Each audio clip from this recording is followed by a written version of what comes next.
বন্ধুরা, আমার চ্যানেলে স্বাগত। আমি আজকে বানাবো খারকন চিংড়ি। খুব সহজ একটা রেসিপি এবং দুর্দান্ত হয় খেতে। প্রথমে এটাকে দেখুন, এটা হচ্ছে খারকন পাতা, আর খারকন পাতাগুলোকে ছোটো ছোটো করে কেটে আমি লঙ্কা, পেঁয়াজ আর রসুন দিয়ে ভালো করে মিক্সিতে পেস্ট করে নেব। এর মধ্যে সব কিছু একবারে দেওয়া যায়, কিন্তু আমি একটু দিয়ে দেখাচ্ছি। প্রথমে শাশুড়ি বলছে না করিস না, অনেক রকম খাবার হয়ে গেছে, কিন্তু আমার এটা এতই খেতে ভালো লাগে যে আমি এটা করেই ফেললাম। আমি চিংড়ি মাছগুলোকে প্রথমে ভেজে নিয়েছি, আগের থেকে নুন মাখিয়ে রেখে দিয়েছিলাম। চিংড়ি মাছগুলো ভেজে তুলে রেখে দিয়েছি এবং ওই তেলের মধ্যেই আমি দিয়ে দেব কালো জিরে ফোড়ন দিয়ে দিয়েছি, আর দিয়ে দেব একটা শুকনো লঙ্কা, আর যে পেস্টটা করে রেখেছিলাম সেটা। ভালো করে এটা কিন্তু নাড়তে হবে, শুকনো করে নাড়লে পরে তবেই কিন্তু এর টেস্ট বোঝা যায় এবং খেতেও ভালো হয়। নুন, মিষ্টি, চিনি আর সামান্য পরিমাণে হলুদ দিয়ে ভালো করে এটাকে নেড়ে যেতে হবে।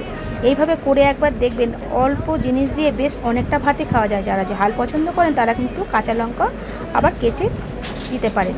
আমি কিন্তু একটু ঝাল পছন্দ করি বলে এর মধ্যে তাই দিয়েছি। যারা যারা দেখছেন, ফলো করছেন, অসংখ্য ধন্যবাদ।